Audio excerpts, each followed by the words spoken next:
see. And I'm live. Okay. Hello, everybody. Welcome to the live stream Q&A about the CAMERADACTYL Brancopan. Got a few of them here.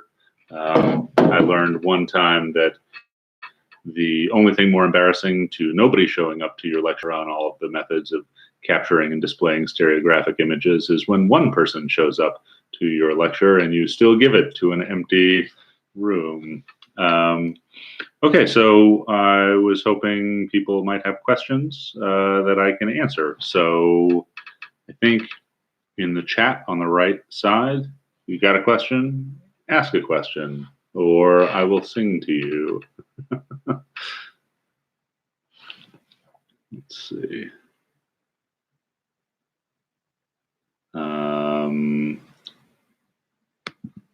I don't even see my own comments here. Apologies for the technical difficulties, but if someone is there, oh, here we go. A song would be nice. No, it wouldn't. Okay. Kyle Yakinich, I hope I said your name right, asks, "Heyo, I see you're using the Mamiya Press camera lens mount, but it looks like you have a large format lens adapter for it, adapter to it for the Brancopan." No, I do not. One could make a large format lens adapter. That is not what I have done. You cannot put a Mamiya or a large format lens on the Brancopan unless you were to make an adapter.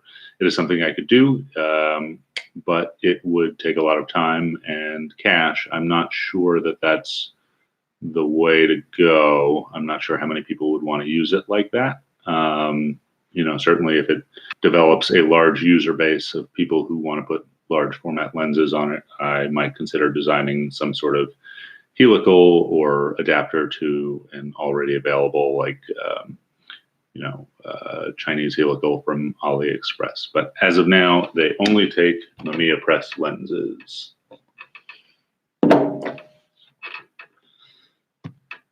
Okay. What else can I tell you guys?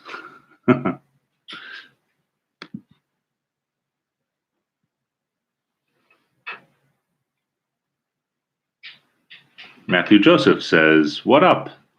Hey, Matthew. It is early in the morning here. I think you're probably in the middle of the night in Australia. Thanks for coming. The original wide boy, Matthew Joseph. I'm still waiting on your zine. Oh, 4 a.m. Go back to sleep, man. What can I tell you about this camera? Go out and buy yourself a printer. Carlos asks, ever thought of making a half-frame camera? Yes. I really like half-frame cameras. I've bought and sold a lot of like Olympus Pen Fs that are very beautiful. The issue that I'm up against is that I don't want to make anything with specialized machinery, which means that I don't want to set up, you know, 5 bending presses or you know, specialized mills. I don't want to build a factory to build a camera, right? And so I've been trying to build cameras on machinery that's really inexpensive that people could consider, you know, conceivably build their own at home. And so what that means to me right now is sort of 3D printers and maybe laser cutters, maybe some SLS machines, which are resin-based 3D printers. Because of that, I can only print so small. Right? At a certain point, the tolerances of the printer really can't make super fine detail. And even if I can push them to get super fine detail, I don't have strength in really tiny pieces. So for those of you engineers, I can make gear teeth that are like mod 1, but any smaller, I have difficulty with sort of gear smoothness and tolerances. And even at mod 1, the gears need to be like 5 to 7 millimeters thick in depth to have strength rotating against each other. All this to say, as I go down in format size, cameras get smaller and maybe more intricate. And so I have real trouble manufacturing things, right? So in CAD, I can design anything at any size, but being able to actually make the parts in real life becomes more and more difficult. So half frame is something interesting. I think my next project, I'm going to work my way down to maybe 35 millimeter standard full frame. Maybe I will do some shutters for that format if I can really push the materials. But I'm not sure what the benefit of a half frame camera would be if it was like this big. As is, this is a pretty large camera for shooting panoramics. I think it's reasonably sized, but it would be unreasonable to shoot a camera that size. I think that's half frame. So Carlos, I hope that answers your question. Yeah, as manufacturing techniques get better, I think I might get smaller and more complex. Okay, Kyle Yankovic.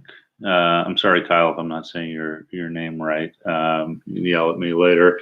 Asks, what material do you recommend printing in? So there are three main materials that I use in FDM or fusion deposition modeling, which is standard 3D printing, which is basically a hot melt glue gun moving around on an Etch-a-Sketch. The simplest material to print in, I really like PLA.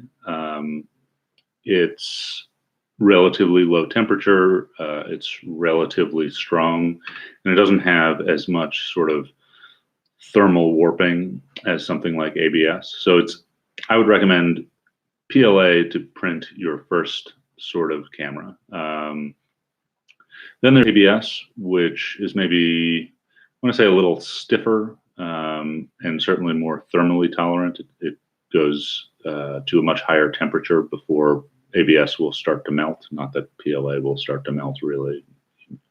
Maybe you could do it in the desert with a big old microscope or a magnifying glass pointing the sun at it. But ABS, I really don't like printing in and avoid it at all costs if I can, because it smells like you're getting cancer, because you're getting cancer from the fumes. Also, it needs a really, really hot print bed. Otherwise, you get warping. And so it's very tricky to work with. Occasionally, ABS is a really good material for things like a hammer or a knife or a tool handle, that sort of thing. And so I would recommend you stay away from ABS unless you have a real reason to. The material that I think is the nicest is PETG, which I think is like polyethylene glycol. No, that's antifreeze. PETG, whatever that stands for, is sort of a good compromise between ABS and PLA. It's relatively strong. It prints at much higher temperatures, which means it will melt at much higher temperatures in the field. Not that PLA is going to melt on you, but PETG is kind of like if you get one of those disposable, Poland Spring water bottles or those clear blow molded plastics. That's PET. They add a glycol into it, so it's smoother to print. So that becomes PETG on your 3D printers. I think it's not very much more expensive than PLA. It's not more of a pain in the butt to print with. And so I would highly recommend it for sort of final goods. It's pretty unnecessary for my designs, right? I try and design things such that they will hold up in PLA, but yeah, if you've got a 3D printer and you've printed a couple things in PLA and you're looking for, maybe a more thermally resistant and only slightly harder to print material, check out some PETG. I think you can get a roll of it, for 15 or 20 bucks. Okay, what is the next question? So I've interacted with you, but I don't know how to say your name. Monomio asks, I do not own a press lens. How affordable are they? So hopefully, if I'm super successful in this campaign, the price of press lenses will go through the roof. They were really common lenses, and it was a really common system in Japan. Almost all of the lenses that I bought have been on eBay from Japanese sellers with, relatively no complaints. I bought my favorite lens for the homunculus, which is a 6x9 camera. It's this guy over here, which is a collapsible 90mm 3.5. I got a really good deal on mine. I got it for $43.50 with shipping from Japan, which is crazy. It's a little beat up, but it works great. I think if you were to go out right now on eBay, like any day of the week, you could buy that lens for about $85. So it's, it's not free. It's probably twice the cost of what this camera would cost you to print. But it's still pretty inexpensive, and it's an excellent lens for what it is. I spent about $120 on a 100mm 3.5, which I use again on the homunculus. That lens is physically a lot larger than the 93.5, but a little bit sharper. And some people prefer that, but just being that I bang cameras into telephone poles walking around, I try and, find physically compact lenses. The lens that I really like on these guys is a 65mm f6.3. You can buy those from like $150 to $200 on eBay. Again, not insanely cheap, but really, really nice. I think they work really well. And then there's two more lenses that are relatively expensive that I think are very nice. The 50mm, I think, is a Biogon copy. It's super sharp. Nick Lyle has one. It's a little bit wider than 65. Again, I don't use it because it sticks out of the front of the camera a whole lot. And it's relatively expensive for the smashing cameras into rocks crowd. I think they're about $270, often come with a finder. Maybe as much as $350, but they're really beautiful lenses. And particularly on the homunculus, they're really, really wide. And then the other one that I really love, but not on this camera, I just think it's a little long for me, is the 100mm 2.8 planar. It's really beautiful. It's very similar to like a Hasselblad lens. But again, it's pretty big and it's pretty expensive. You could expect to spend about $350 for one of those lenses. I'm not super familiar with all of the other lenses out there. I know there's like a 127, there may be a 150 or 180 and a 250. I don't really shoot with very long lenses. They're all pretty decent. The 127s are dirt cheap, but I think really much longer than you would want on a panoramic camera like this. But check out eBay, see what's there. Check out KEH. I would say eBay is probably the place because the vast majority of this stock is still in Japan. But if KEH has a deal on them, I've spent a lifetime worth of money at KEH with no complaints. Okay, hope that answers that question. Let's see. Carlos asks, the project you're doing with Joe Van Cleve with the slide box camera is great. Can you tell us where you are on the project at the moment? By the way, collaborating on cameras is great.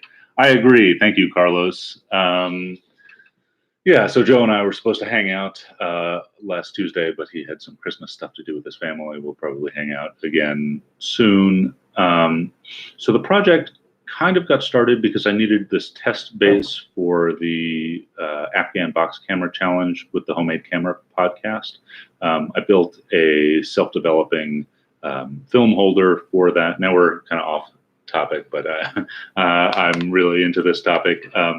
So I built a film holder that's also a developing tray, and you can see that a little bit in one of Joe's videos. I didn't really present it, it's just there just because it's in prototype phase. But it works. It's basically a film holder that's a little bit thicker than a regular film holder, which allows me to pour chemistry in through a 3D printed light baffle. I think maybe within the month, depending upon what I have to do, in terms of making videos for the Brancopan, I will have that ready. The files for the Cajon, which is the 3D printed, laser cut, self-assembled box camera, are ready in 8x10. I'll probably do 11x14, and we've got a bigger laser cutter coming online at the Makerspace, so I think I might do up to 16x20. But as a box camera, those get really big and heavy. So I might pick up on an earlier design for a mixed laser cut and 3D printed folding field camera. Yeah, so maybe a couple more months of that in terms of camera bodies, and I would like to offer the self-developing backs for the positive processes in black and white and color paper along with those. We're also fiddling around with some homemade lenses. I've built some periscope lenses, which are surprisingly good, even at like f8. And I have a bunch of lens elements coming in from China, working on things like rapid rectilinears, and I might even try my hand at a double Gauss, but I don't really have control over the indices of refraction of the lens elements that I have access to at a reasonable price as products. So I wouldn't hold my breath for a reasonable double Gauss from me, but I think rapid rectilinear takes advantage of some symmetry that you can use some off-the-shelf parts for. So I think along with those cameras, right, the big expense of shooting ultra-large format has been, one, film, and two, lenses, right? Because you've got to find some really big old process lenses. I have like a 8-pound Soviet process lens in the other room for shooting 20x24. But I think, the 20x24 Polaroid is something that really interests me, and I would like to make, a slightly wetter version, but something that you could use without a darkroom and make, direct prints in that size. And so I would expect to release some pretty inexpensive lenses that cover 8x10 around 300 millimeters, and maybe an 11x14 and 16x20. I have not been able to find reasonable elements that would cover 16x20, 20x24 sharply, but I am on the lookout. And so that's where that project's going. Joe's pushing me to build some tripods right now. I'm trying to ignore that and stay focused on other projects that are already open. And that's what's going on. And okay, so says Alex. Hey, Alex, now I know your name. Thank you. Okay. Austin the Gamer says, what would be awesome? A way to put Nikon lenses on one of your cameras. Also, Star Trek is better than Star Wars, just saying. Yeah, a lot of people would probably disagree, but I agree with you. I'm into Star Trek, have always been. I think Star Trek and Star Wars are interesting. I had a note to myself on a big piece of cardboard in my shop in my old house that said Star Wars versus Star Trek, anti-technologist versus technologist, right? So like Star Wars has a more, I think, reasonable view of the future, which is very pessimistic about where technology is taking us. I think the singularity is coming and the 3D printers will take over the world. But Star Trek has like a more utopian view, and it's very pro-technologist. It thinks that as we get smarter and work, as we get smarter and work on, more high-tech things, we will work better together and more harmoniously. Anyway, I know that's not what this is about.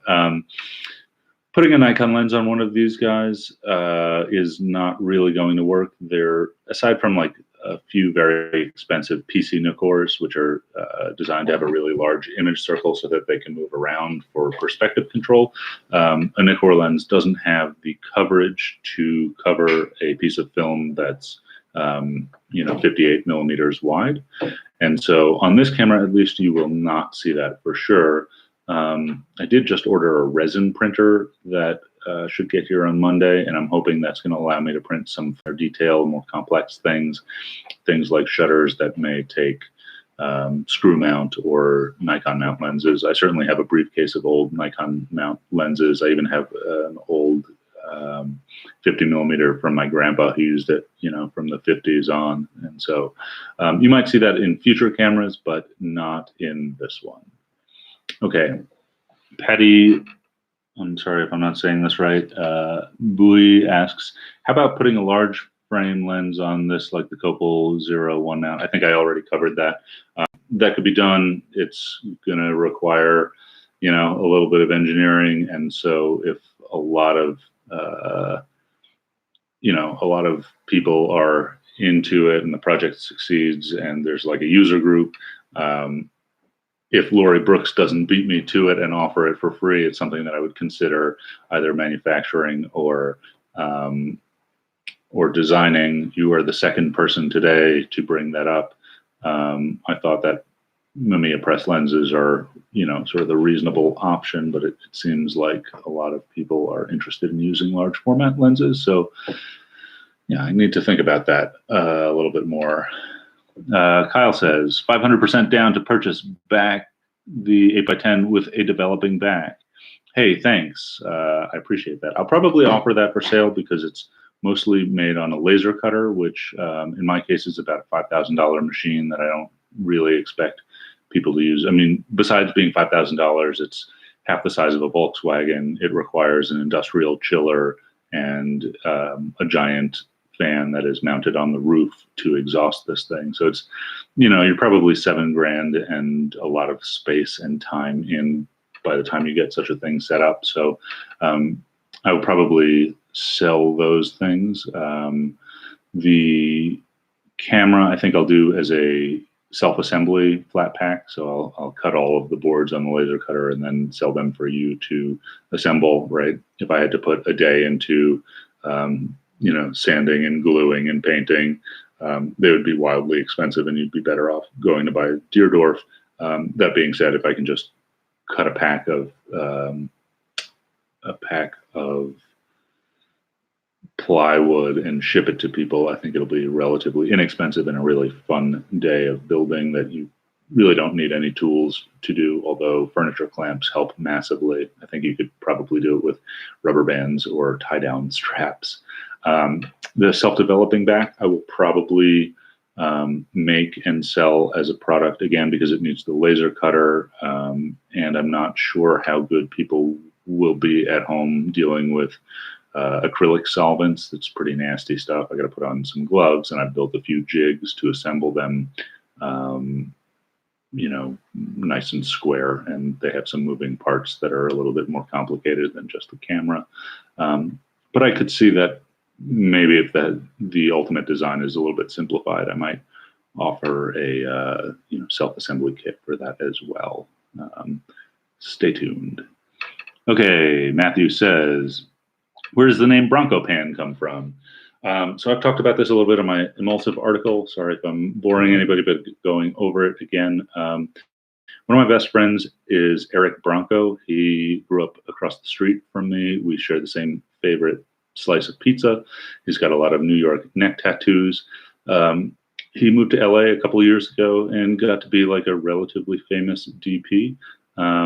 And last year he made a movie called Clemency, which actually premiered in New York last night. And I was on the text chain with all my buddies from the Bronx, and I really missed going to see it. I'm going to have to wait a month or two for it to come out in Albuquerque. Anyway, he shot Clemency, and then it won Sundance, and that opened up a bunch of doors for him to be a big-time DP. And he got to shoot a movie on film this summer, which I got to be on set for a day, which was amazing. He had like a 95-pound camera that had 3 operators. And I think by the time I was there, they were maybe a third of the way through, and they had gone through something like 50,000 feet of film. Anyway, months earlier, he contacted me, and I call him when I need video camera advice, and he calls me when he has questions about film cameras. He wanted to know what the X-Pan alternatives were, because X-Pans are really expensive and now sort of prone to breaking without any solutions for fixing them. And so there are things like the Panamicron's an excellent option, but a little fiddly to get lenses for, right? That's large format or Bronica lenses. that are remounted into large format shutters, and he would still need to print it. There's options like putting a mask and using adapters in Mamiya backs, like an RB67 220 back or a Pentax 67, and all of those were like a little clunky. I really tried to push him to use a homunculus. I said, hey, I will just send you one of these, and you can use 220 Mamiya RB67 back with some adapters that I'll print you. And he was really not into that.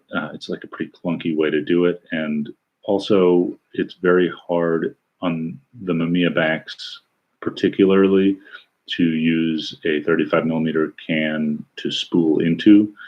It's pretty simple and works well if you spool from a 35 millimeter can with adapters onto a 120 spool, but there's no rewind. And so I said, hey, buy a few backs. You can get a 220 back for $35 on eBay because nobody makes their 220 film anymore. And just shoot the backs. And then when you get home or, in a dark bag, unload them, which he was like kind of hemming and hawing over. And I always can't help myself. I got cameradiabetes, which is the disease where you just keep making cameras.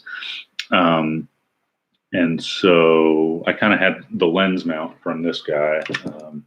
This is a breech lock lens mount, and I really like.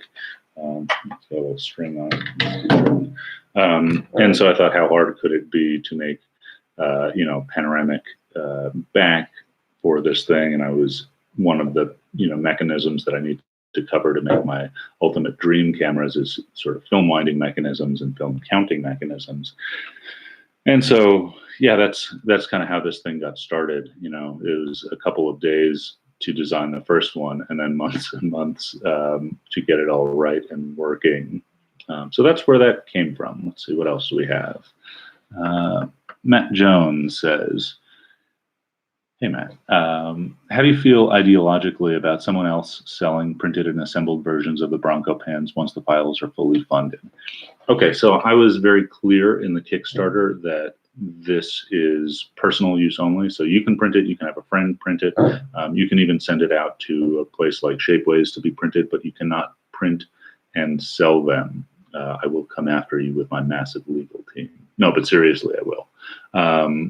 The reason behind that is, maybe this is because I'm a poor engineer and it takes a long time for me to do anything, but I probably have about 50 grand worth of time into this thing, at least 30, right?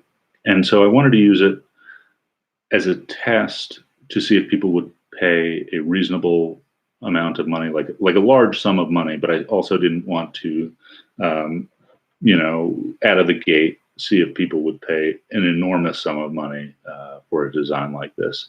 And so still, I may find something to do to recoup the cost of this, like licensing it to a 3D printer company to give out with their printers, like Kodak printers, or I might just make them myself and sell them. And I don't want, other companies compete. Like, I don't want this to be a boon to a Chinese printer factory that can produce with labor that is, 10 times cheaper than American labor to undercut me on the internet. So this is a project for the community. This is not a project for a company to compete with me on.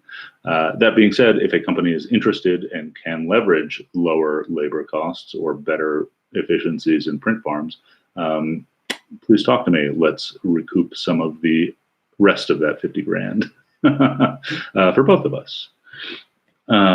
Okay. Matt Jones again says, some of us are never going to print, but would be happy to pay someone else. And I know you were busy. Oh, okay. So that's a continuation of that thing. So I'm okay with you sending a file out to a third-party printer. I think 3D Hubs would be a great place to do it. Yes, they're making a little bit of money on my design, but like they're making a little bit of money on anything they produce. That's, I think, well within what is reasonable for people to do. I understand that people, don't all want to run 3D printers. Right now, Shapeways is extremely expensive. 3D Hubs is much more affordable and reasonable.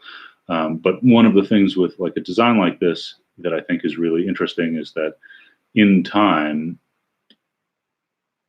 third-party print farms will become more ubiquitous and more inexpensive. Right now, I think a lot of them, particularly Shapeways, are priced around prototyping, right? So let's say you're Disney and you're making a new Elsa doll.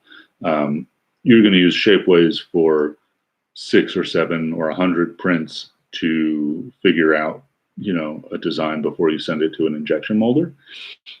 But then the vast majority of those Elsa dolls will be made with an injection molder somewhere, probably in China. And so Shapeways has to make their money on prototyping.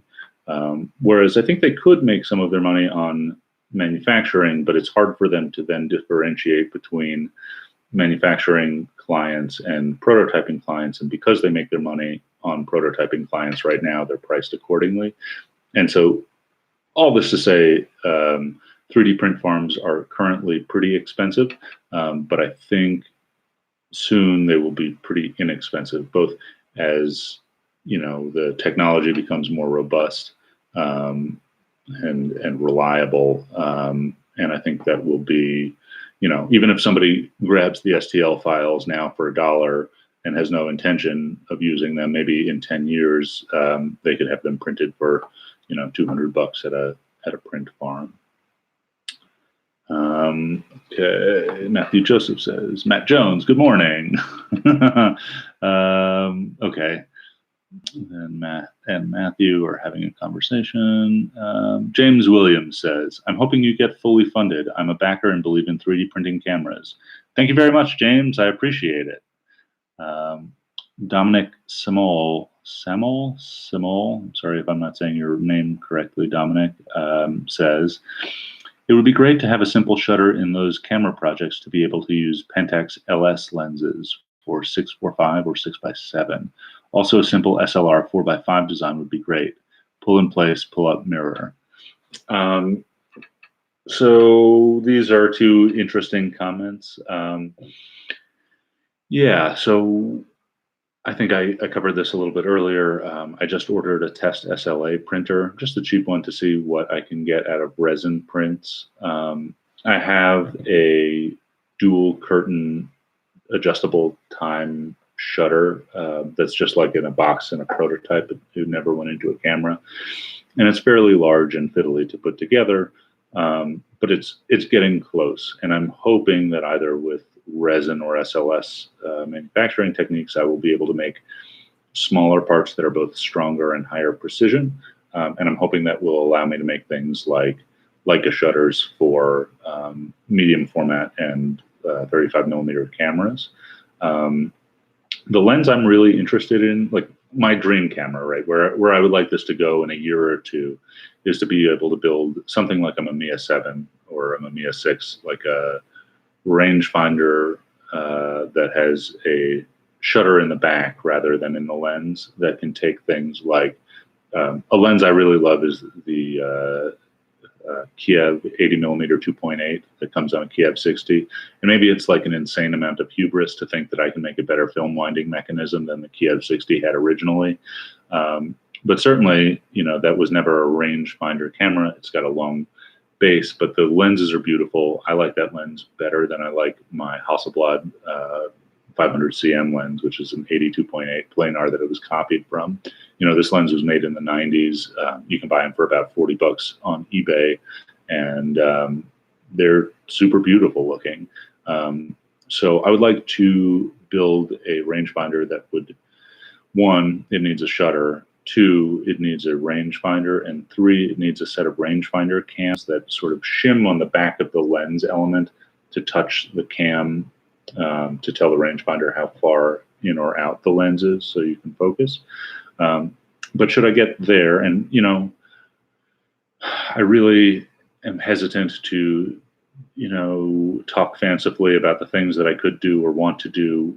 I'd rather do things and show you what I have done rather than what I want to do. But where I'd like to go with this is a rangefinder that would take non-shuttered lenses, and then you could build a cam profile and maybe SLA, resin print a set of cams for Kiev lenses, for Pentax lenses are great, for old Mamiya lenses, like the 645s. Yeah, I think adding a shutter would really open up a really, really wide range of lenses to this sort of camera, or 3D printed cameras, laser cut cameras in general. So I'm excited about that. We'll see how far I get. Okay, Dominic's second question is a simple SLR 4x5 design would be great, with a pull-up mirror. So I'm friends with Jeff Perry at 20th Century Camera. We were on the phone a little bit yesterday, and I found and disassembled my Gowland SLR for him so he could look at it. He actually met Peter Gowland. If you don't know Peter Gowland, look him up. He was like an old pinup photographer who built all sorts of wacky photographic equipment, from 4x5 TLRs and SLRs to dive equipment and all sorts of things that I don't even know about. Anyway, I don't think I'm going to build a 4x5 SLR. I may build a 4x5 rangefinder because that appeals to me a little bit more, and I think that kind of thing is, yeah, a little bit more up my alley, maybe a little bit more marketable. That being said, I know Jeff is working on a lot of mods for the older Graflex SLRs and has showed me a bunch of his CAD drawings. He has models for some amazing things, and I was trying to convince him to use the mechanism out of this Gowland Flex because it's much simpler to construct and much more durable than the original Graflex SLRs.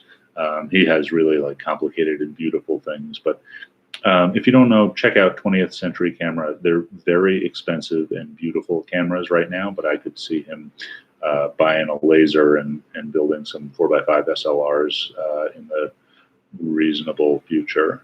I'm going to skip ahead one because Dominic replied again. It says, look maybe into robot shutters, which might be more printable.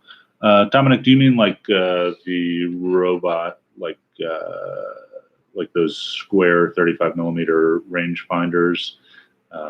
I think that's what we're talking about here. I think that's sort of like, you mean a multi-bladed shutter, much like in a sort of point and shoot, but with a timing mechanism on it. I did order in my quest to build large format lenses, a bunch of smaller optics that might cover 35mm or medium format, sort of just Holga-esque, but maybe a little nicer glass lens cameras. And for that, I would certainly consider building, you know, sort of a not dual curtain, but dual flat plane shutter that kind of works a little bit like a Holga, but with a rudimentary timing mechanism. That's sort of an inexpensive and fun product. Yeah, it's something I'm interested in for sure. Oh, here we go. Rotation shutter like a movie camera. Yeah. Okay.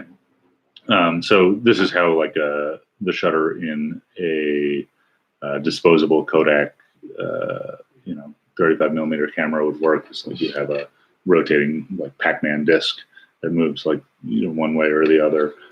Those are pretty interesting to me.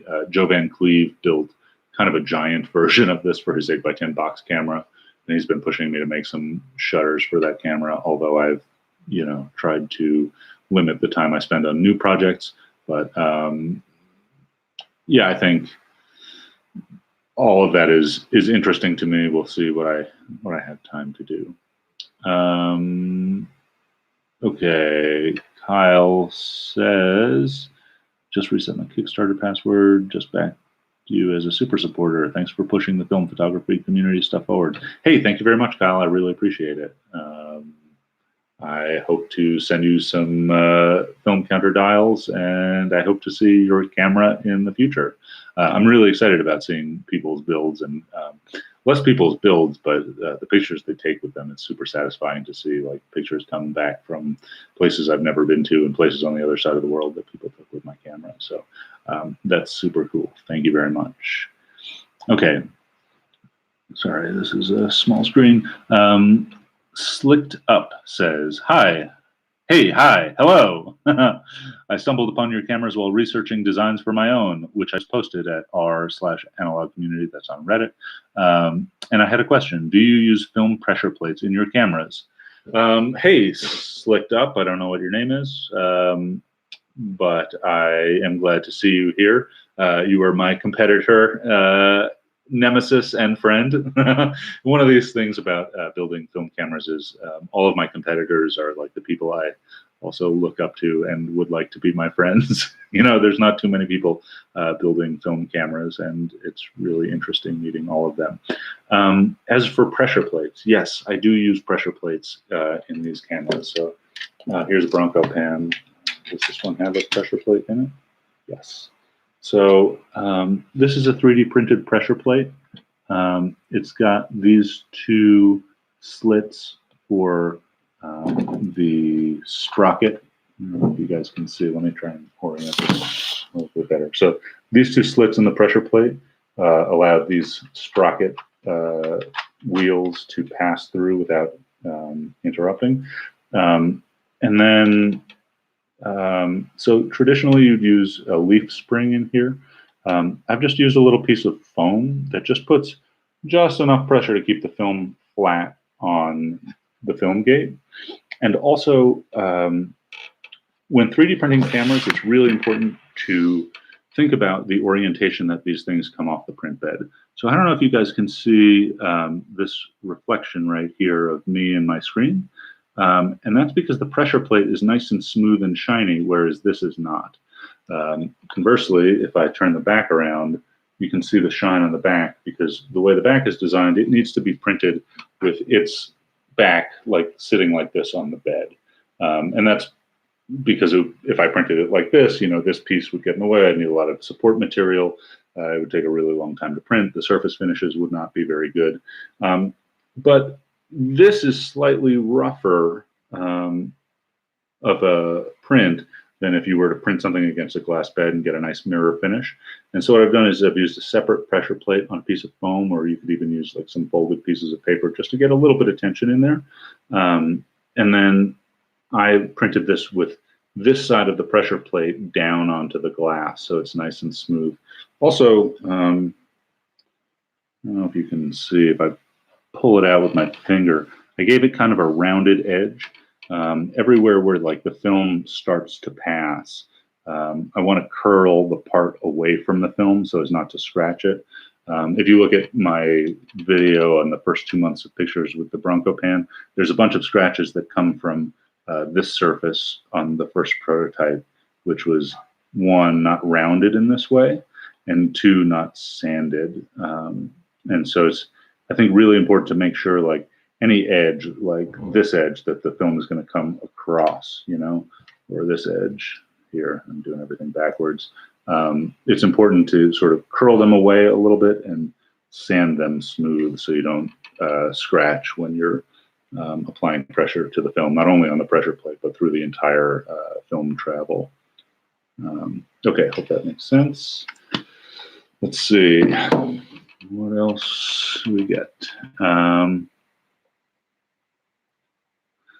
Slicked Up says, this is really interesting. I didn't know there was a whole community of film camera makers. Yes, check out the Homemade Camera podcast at homadecamera.com. It's a place where I like to babble and talk to my friends Nick and Graham about homemade cameras, and also the Homemade Camera podcast Facebook group. And there's also a Facebook group for Handmade Camera, which I don't have anything to do with other than I am a member, and there's a lot of people making a lot of really interesting and beautiful cameras. On that group, you can see everything from people like me using advanced manufacturing techniques, which are really simple manufacturing techniques, to people like, I don't know, you should look up Rene Smets. I think he's Belgian. He's like a retiree, and he builds like the most beautiful wood and brass cameras with really classical woodworking techniques. Okay, what do we have next? Adam Dover. Your work with Joe inspired me with working with color RA paper in my 8x10 Corona. Any advice on the process? Yes, lots of advice. Start by going back and just watching the 5-minute video that I did on how to, if you haven't already. I assume you have. Watch some of Joe's videos. Joe and I are still experimenting with things like filtration indoors and outdoors. We did a bunch of tests the other day that we did not film. I don't think we filmed. Joe's usually in charge of filming. I don't really make YouTube videos in the same way that he does, but we got some good color balance filtration for outdoor shots, and some good color balance on indoor shots. I think he and I plan to together, maybe in a few months when we really have like put everything to bed on that project, make a series of videos. One is a how-to, and then one might be like an hour-long video of the two of us at a whiteboard explaining things as if it were, you know, a class, just sort of theoretically and mathematically what's going on. You know, I think that'd be a not super entertaining video, but really useful way to bank some information. I really love learning things on YouTube and watching videos rather than just reading them in books and articles and things like that. Although, you know, I certainly do a bunch of both. I think for visual processes and things like this, it's really useful to actually watch and follow along. I watch computer programming and camera repair videos in like 8 languages that I do not speak. I learned to disassemble Leica shutters in Japanese. I do not speak Japanese, but watching in real time, you know, I have no idea what the guy's saying, but I can watch and pause and watch his hands and figure things out. And I think that will be interesting. Anyway, Joe likes to make vlogs and will often take you on the journey with us. And I think that is great. It is way more patient and skilled than I am at making videos, but I think at some point we will, you know, sort of finish our experimentation and start using it for the art. And at that point, we'll make like a entire primer on what's going on, how to do it, and yeah. One more thing I want to add to that is there is a Photrio post. If you find one of my earlier videos, I think it's on the black and white reversal process. I have a link in that video to the Photrio forum, which is 11 or 12 pages long at this point and has, you know, 20 or 30 people working over about 3 years to get to what has you know, been coined by Matt Jones, the Ethan Moses process, which I merely just made a video on and changed one little thing. But yeah, that Photrio forum is really like, if you want to go deep, you could spend 3 or 4 hours reading it, which I did before I had any success with this. And if you can't find it, you know, send me an email. I will find you the link. Let's see. Joe Baker gives me a peace sign. Thank you, Joe Baker. Sorry, I'm reading. Slicked Up says, super cool. Thanks for the info. If it's any consolation, I am at the very beginning of this journey, so you don't need to worry about competition. I would love to see competition. I think there's a listener to the Homemade Camera podcast and a customer of mine named Lori Brooks, who I think is going to put me out of business super quick, and I'm really excited to see what she does next. Okay, what made you build your first 3D printed camera? This is something I've talked about on a lot of podcasts, tarting myself about on the internet, trying to get some free advertising. I bought and sold cameras for about a little less than a decade, and at some point I got into building industrial machinery, and I had bought a 3D printer to etch PCBs in my house, printed circuit boards, and then spent a month waiting on some I think they were like ESP12 chips for the 8266. Anyway, I was waiting on some chips from China. I had this 3D printer on my desk, had spent a lot of time buying and selling cameras and using large format cameras. And it was kind of staring me in the face. And I just bought some plastic and made a 4x5 field camera for myself, which wound up as my first Kickstarter campaign, which was a little bit more than a year ago, which led to me meeting all of these interesting people on the internet and getting wacky requests, some of which I did. Matthew Joseph, I think, had like the request that spurred this whole damn thing on, which was after my first camera, which was way too expensive for me to continually produce and offer at a reasonable price. He asked for a 4x5 handheld camera, which I said, sure, I can make this thing, but it's going to cost $5,000 to go buy this other camera. And then so he did, and I don't think he liked that one very much. And then somehow I had like a couple of weeks where I didn't have any, industrial projects to work on. And so I started working on that. And by the time he had returned the other camera, I shipped him one. And that sort of got me started building a lot of different cameras. And it's just like, it's way more interesting to me to build cameras than industrial temperature controllers or can counting machines or labelers or that sort of thing. So I've been working on it ever since. I think things are getting a little bit better, and I hope to make them a lot better in the future. Matt Jones asks, are you moving your CAMERADACTYL factory to Spain? No, I am, however, applying for Spanish citizenship. I'd like to be a dual citizen. I don't know what's going on with that. It's a long story. I don't know if I would ever go live in Spain, but it's a really nice place. I had a good time. Actually, I had traveled all over Spain for about a month, and my favorite city in Spain was just Bilbao, because I got to hang out with Nico and talk to him about cameras while my girlfriend was like, can we please see something? I think my girlfriend really likes me and really likes Nico, but you put the two of us together and it was just like cameras and camera biz talk ad nauseum, and not super fun for everybody else. But he did take us on a really good walk through Bilbao and some great space. Nico's got a factory in Spain. Maybe he can make some Spanish cameras. Dominic asks, how would you feel if your backers would beauty up the Brancopan before making it? Or is it your design, not modifiable? Yeah, do whatever you want with it. You get the STLs if you want to grab them and turn it into something else, cool. Again, you can't turn it into something else and then market it as a product if the base files are mine. You can turn it into something else and make yourself one. You can make one for a friend. You can then repost it on the internet for personal use only. Yeah, I think it'd be super cool. One of the interesting things about all of this, and one day maybe people will pay me $1 million a year on Patreon to just make things, but occasionally I've done a project that I think has no commercial value, like the shutter tester that I made, or the chemical process for making direct positives. And those things like have some marketing value for me to give out, and it just feels nice, right? It's like an ego thing to give something out, right? Like I made those direct positive videos, and then immediately Matt Jones picked it up and made some improvements on it in Thailand.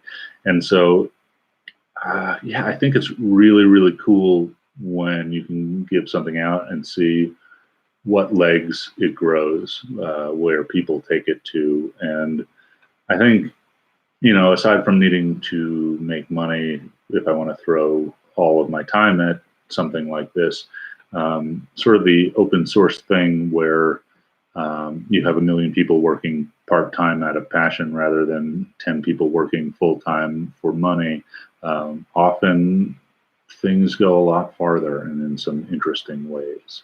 So yeah, I'd love to see you beauty up my cameras. That'd be great.